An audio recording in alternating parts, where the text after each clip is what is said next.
Hello, my name is Mike Gutierrez, and today I'm going to be talking about reading, writing, and learning in ESL and focusing on Chapter 5. So let's get started. Chapter 5 talks about oral English development and second language acquisition.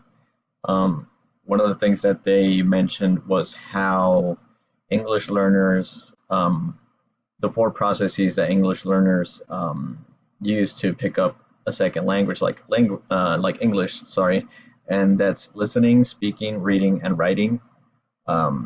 So basically, oral and written language are interwoven. It's what we use in our day-to-day lives when we're talking to people.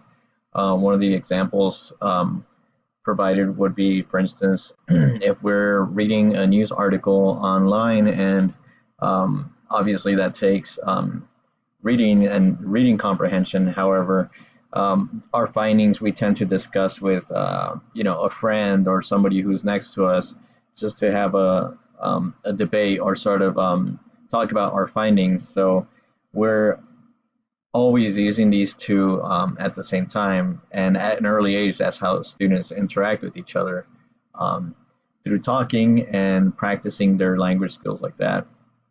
So one of the ways that I thought English learners would be able to benefit from extended interactions would be paired reading, group research projects, group works, and things like that.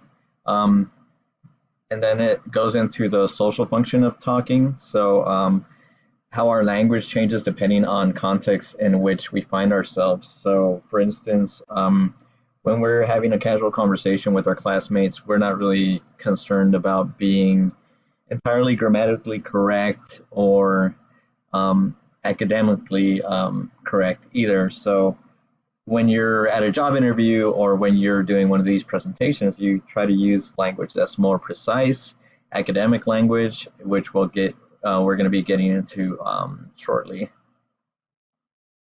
Oral proficiency of the beginning English learners. Most students will naturally begin to speak on their own. So their speech isn't going to be very advanced. It's going to be things like okay, no, want to play, or I don't know. But again, this is just developing language skills when students are interacting with one another or playing with their friends. They're just getting that practice. And I remember myself as an English learner, that's how I began to develop English a little bit better. Growing up in this country, I just knew Spanish, and it was more of a home language. So we just spoke it at home, and I just knew how to ask for basic things, food and whatnot. But at the same time, when I started to learn English, I would mostly talk to my brothers or pick it up from watching TV, and it was just conversational skills, which made me sound like I was somewhat fluent. But when it came to actually implementing it or writing it or reading it, I tended to struggle.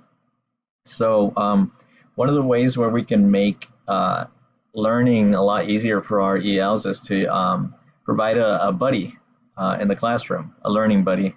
It helps create a safe, secure, and social environment for the students, which is crucial when you're taking into account culturally responsive teaching, for instance.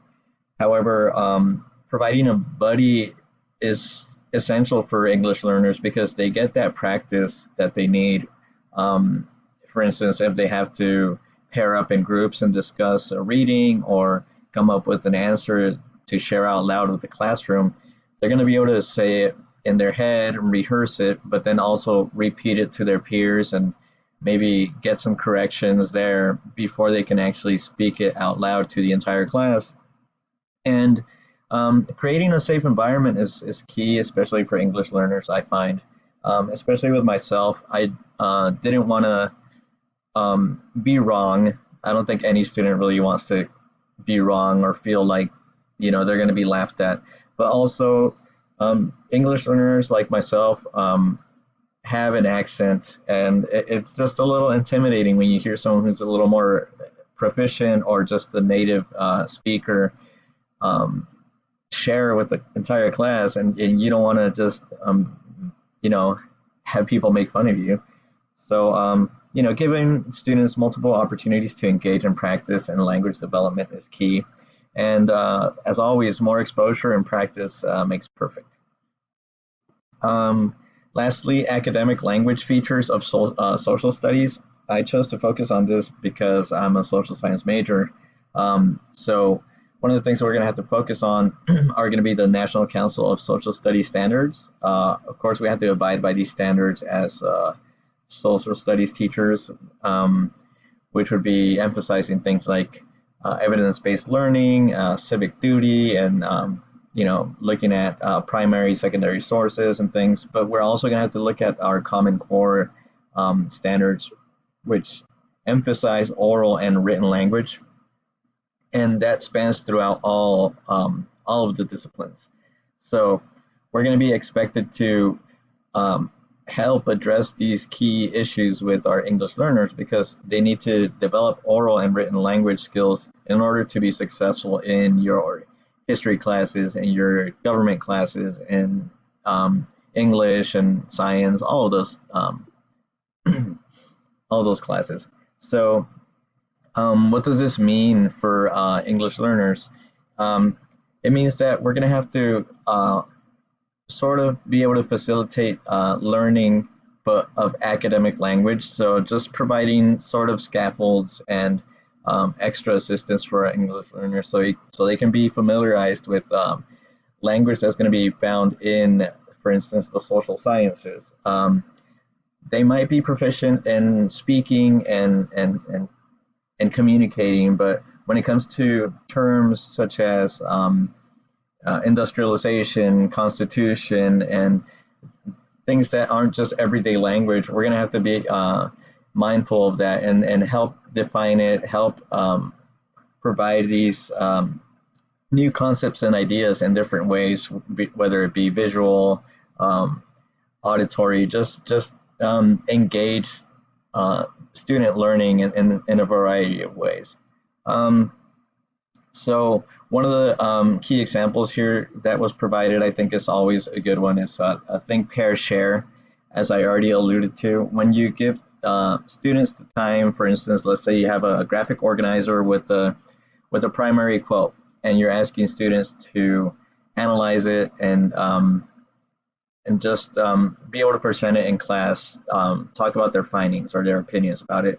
You're going to have to allot students maybe a little bit of extra time to think about the concepts, but also to get together with a buddy. Maybe it's a student who's a little bit more advanced in the subject, and have them pair up and talk and discuss their findings. But once they share out, they're going to be a little bit more confident and comfortable and engaging in the academic language, which all it really is just practice. So that was my presentation on Chapter 5. Thank you.